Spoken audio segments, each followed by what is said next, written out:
শুভ সকাল বন্ধুরা, সবাইকে জানাই আমার অনেক ভালোবাসা, সেই সঙ্গে বড়দের অনেক প্রণাম।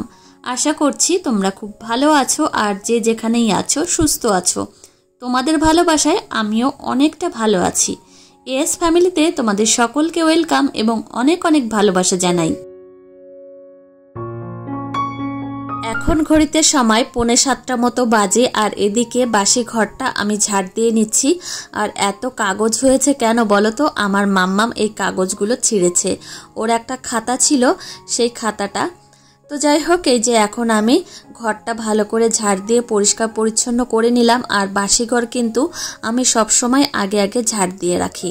তো এদিকে পাপোশটা জায়গা মতো জায়গায় রেখে দিলাম।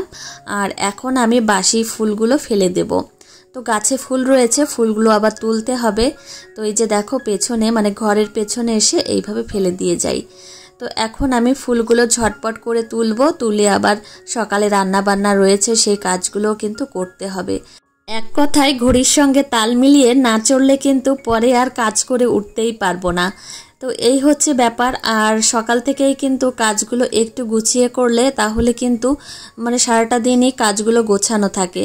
তো এদিকে এখন আমি টগর ফুল তুলে নিচ্ছি, অনেকে আবার সাদা ফুলও বলে। তো আমাদের বাড়িতে কিন্তু প্রায় সব ধরনেরই ফুল গাছ আছে, মানে অন্যের বাড়ি অন্তত যাওয়া লাগে না, আমাদের বাড়িতেই অনেকে আসে ফুল নিতে। এদিকে আকাশটা দেখো একদম মেঘে মেঘাচ্ছন্ন রয়েছে, মনে হচ্ছে এখনই বৃষ্টি আসবে। তো যাই হোক, ফুলগুলো তোলা হয়ে গেছে। এখন কিন্তু আমি আবার রান্নাঘরে যাব। আর কি জানো তো, এই বর্ষাকাল আমার একদমই ভালো লাগে না, চারিপাশটা একদমই প্যাচপেচে, মানে একটা স্যাঁতসেঁতে পরিবেশ, ওই জন্যই আমার ভালো লাগে না। তো এদিকে আমি চলে এসেছি রান্নাঘরে, এখন আমি চা বানাবো। তো বাবাকে আবার চা দিতে হবে, উনি আবার সকালে চা খায়। তো এদিকে দেখো চাটা হয়ে গেছে, প্রথমে বাবাকে দিয়ে এসেছি, তারপর এই যে আমাদের জন্য এখন চা তৈরি করে নিলাম। আমার শ্বশুরমশাই তো চিনি ছাড়া চা খায়। তো এই যে চা বানানো হয়ে গেল, একটু বসে বসে চা খাবো। সকালে ঘুম থেকে ওঠার পরে মনে মনে কাজগুলো মাথার মধ্যে সেট করে নিই যে কোন কাজের পরে কোন কাজগুলো করব। তো এইভাবে কিন্তু কাজগুলো ভেবে নিলে অনেক সহজেই হয়ে যায়। তো এই যে দেখো এখন আমি বিছানার চাদর ভিজিয়ে রাখছি। আর জানো তো, এখন এই সাদা বিছানার চাদর পাতলে এত পরিমাণে নোংরা হয়। তো মাম্মাম যেহেতু ছোট, ওই জন্য নোংরাটা হয় বেশি। এখন ভাবছি আর সাদা বিছানার চাদর কিনবই না। তো যতদিন না মাম্মাম বড় হবে ততদিন কিন্তু আর কিনবো না। এমনিতে অনেকগুলো সাদা বিছানার চাদর কেনা হয়ে গেছে, তো এখন আর কিনবো না। অন্যান্য যে ডিপ কালারের বিছানার চাদর আছে সেইগুলোই কিনবো। তো এদিকে আজকে সকালে আমি গোবিন্দভোগ চালের পায়েস রান্না করব। আর এদিকে একটু জল খেয়ে নেব, সকালে কাজকর্ম করতে করতে গলা শুকিয়ে গেছে। আর সকালের দিকে আমি এমনিতে 1 গ্লাস জল খেয়ে নিই বাসি পেটে। আজকে অবশ্য বাসি পেটে জল খাওয়া হয়নি, আজকে চা বিস্কুট খেয়ে নিয়েছি। তো যাই হোক, এখন জলটা খেয়ে আবার রান্না বান্না করব। ওইদিকে আবার পায়েস বসিয়ে দিয়েছি। তো অনেকটা পরিমাণে কাউ মিল্ক ছিল, তো ভাবলাম কি যে পায়েসই করা যাক। আর অনেক দিন পায়েস খাওয়া হয় না, সকালের দিকে পায়েসটা রান্না করলে আমাদের বাড়ির সবাই খেতে পারে। বিশেষ করে তোমাদের দাদা ভাই, আমার শ্বশুর মশাই আছে, দেওর আছে, ওরা কিন্তু খেতে পারে। তো সকালে রুটি বানাই, সেই সঙ্গে পায়েস, ওরা বেশ ভালোই খায়। তো এদিকে রুটিও বানিয়ে নিচ্ছি। তো আজকে সকালে আমার মেয়েকেও পায়েস খাওয়াবো। তো ও কিন্তু পায়েস খেতে পছন্দ করে, এর আগেও আমি মাম্মামকে পায়েস খাইয়েছি। তো যাই হোক, এই যে দেখো রুটি বানাচ্ছি আর এক এক করে কিন্তু রুটিগুলো ভেজে নেব। এদিকে রান্না করছি। আর চলো তোমাদের একটা প্রশ্নের উত্তর দিই। আমাকে একজন কমেন্ট করে জানিয়েছো যে দিদি ভাই, মাম্মামকে সন্ধ্যার সময় যে খাবারগুলো দাও সেই খাবারগুলো কি সকালবেলা দেওয়া যাবে? তো দেখো, সন্ধ্যার সময় যে খাবারগুলো মাম্মামকে খাওয়াই সেই খাবারগুলো লক্ষ্য করলে দেখতে পাবে একদমই হালকা পাতলা। সেই খাবারগুলো সকালের দিকে না দেওয়াই ভালো, কেননা সকালের দিকে বাচ্চাকে একটু ভারী খাবার দেওয়া ভালো। তো আমার বাচ্চাকে কিন্তু সারাদিনে ধরো সকালবেলা, দুপুরবেলা আর রাত্রেবেলা, এই 3 বেলায় কিন্তু ভারী খাবার দিই। আর যে বাকি 2 বেলা আছে সেই 2 বেলা কিন্তু হালকা পাতলা খাবার দিই। তো সকালবেলা ওই খাবারগুলো না দেওয়াই ভালো, মানে সন্ধ্যার খাবারটা সকালে না দেওয়াই ভালো। তো যাই হোক, এদিকে দেখো পায়েসটা প্রায় হওয়ার মধ্যেই তো আমি একটু আমল দুধ দিয়েছিলাম, সেই সঙ্গে কিন্তু একটু সন্দেশও দিয়েছি। আর এখন এই যে নামিয়ে নিলাম। তো প্রথমে আমার শ্বশুরমশাইয়ের জন্য আর আমার মামামের জন্য তুলে রেখেছি একদমই চিনি ছাড়া, আর পরে আমি 2 চামচ কি বেশি জোর হলে 3 চামচ মতো দিয়েছি আমাদের জন্য, এই যে নামিয়ে নিলাম। তো আজকে সকালবেলায় আমার শ্বশুরমশাই চিকেন নিয়ে এসেছে, পরিষ্কার পরিচ্ছন্ন করে এই যে ধুয়ে রেখেছি। আর এখন আমার মাম্মামকে এই যে দেখো পায়েস খাইয়ে দিচ্ছি। আমার মাম্মাম কিন্তু খুব সুন্দরভাবে পায়েস খেয়ে নিচ্ছে, আর গোবিন্দভোগ চালের পায়েস খেতে কিন্তু বেশ ভালো লাগে।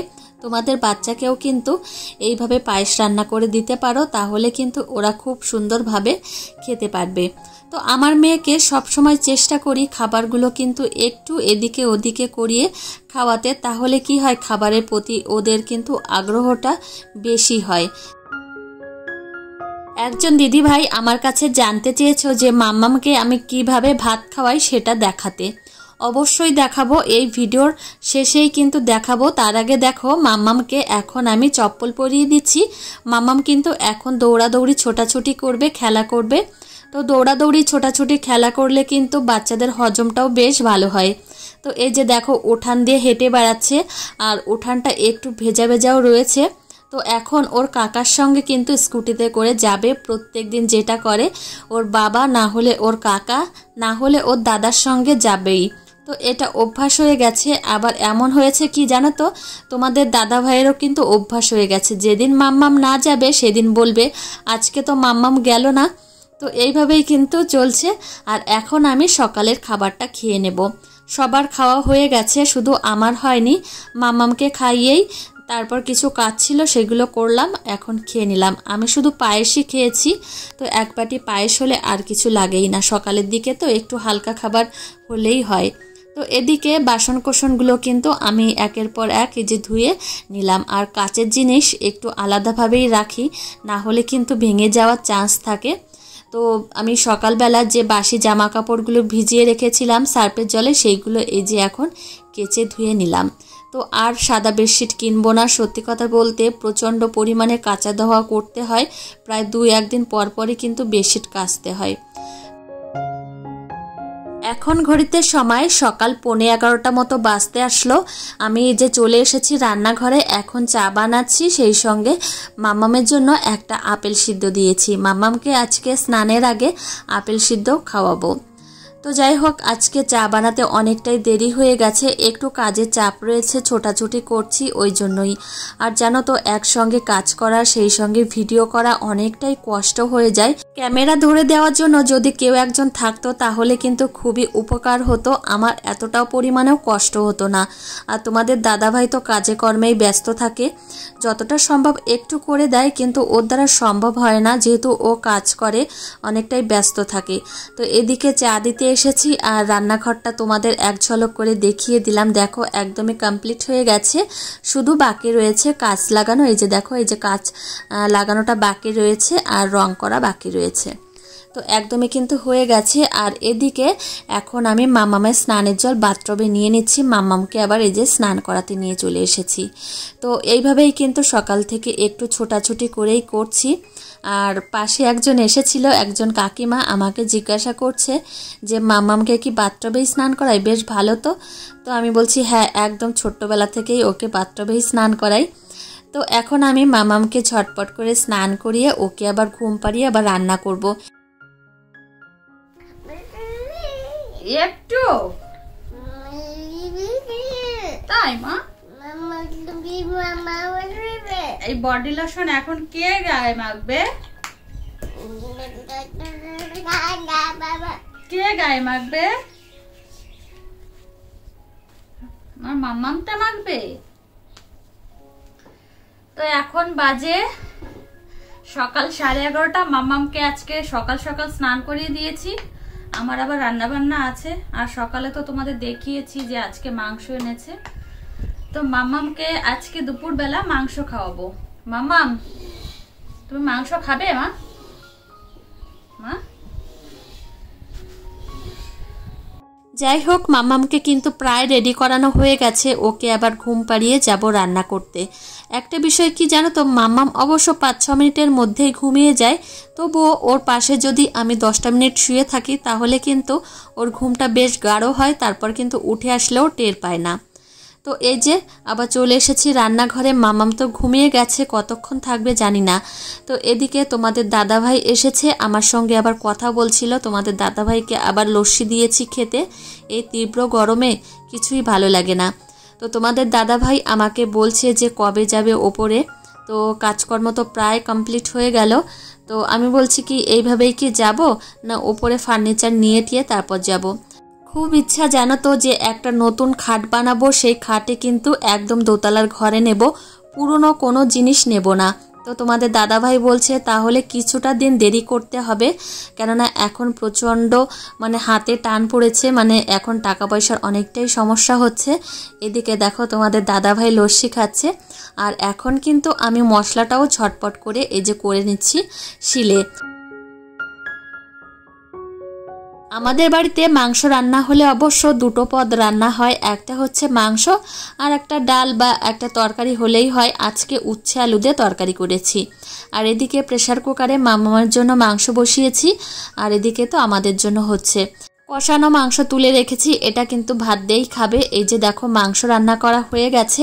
আর যে দিদিভাই দেখতে চেয়েছিলে মামামকে কিভাবে আমি ভাত খাওয়াই, এই যে দেখো গরম গরম ভাত নিয়ে নিয়েছি। এখন হাত দিয়ে ভালো করে চটকে মেখে নেব। আর একটু গরম ভাত নিলে কিন্তু ভাতটা ঝরঝরে হলেও নরম থাকে, আর এই ভাতটা কিন্তু সহজেই মাখানো যায়। আর ঠান্ডা হয়ে গেলে কিন্তু ভাত প্রচণ্ড পরিমাণে শক্ত হয়ে যায়, আর মাখালেও না সেই নরমটা হয় না, যে আঠালো টাইপের হয়ে যায় ভাতটা, সেটা আর হয় না। আর এই যে দেখো ভাতটা পুরো ভালো করে আমি মেখে নিয়েছি, আর এই ভাতটাই কিন্তু মাম্মামকে খাইয়ে দেব। তো ওর ভাতটা কিন্তু একটু আমি হালকা নরম হয় সেই টাইপের কিন্তু খাওয়াই। তো যাই হোক, তোমাদের সঙ্গে কথা বলতে বলতে ভিডিওটা অনেকটাই এগিয়ে গেছে। তো আজকে রাত্রে মাম্মামকে কি খাবার খাওয়াবো ভাবলাম তোমাদের সঙ্গে শেয়ার করি। তো আজকে রাত্রে মাম্মামকে দুধ রুটি খাওয়াবো। তার জন্য এদিকে দেখো আমি রুটিটা জল দিয়ে ভালো করে ধুয়ে নিয়েছি। এইভাবে ধুয়ে নিলে কিন্তু বাচ্চাদের গ্যাস হওয়ার সম্ভাবনাটা থাকে না। আর মিষ্টির জন্য আমি একটু তাল মিশ্রি দিয়েছি, একটু ভিজবে, তারপর কিন্তু মাম্মামকে খাওয়াবো। তো বন্ধুরা, আজকের ব্লগটি এখানেই শেষ করছি। তোমাদের কেমন লাগলো অবশ্যই কিন্তু জানাতে ভুলো না। আর তোমাদের সঙ্গে দেখা হবে পরের ব্লগে। ততক্ষণে তোমরা সুস্থ থেকো, সাবধানে থেকো। টাটা বন্ধুরা, গুড নাইট।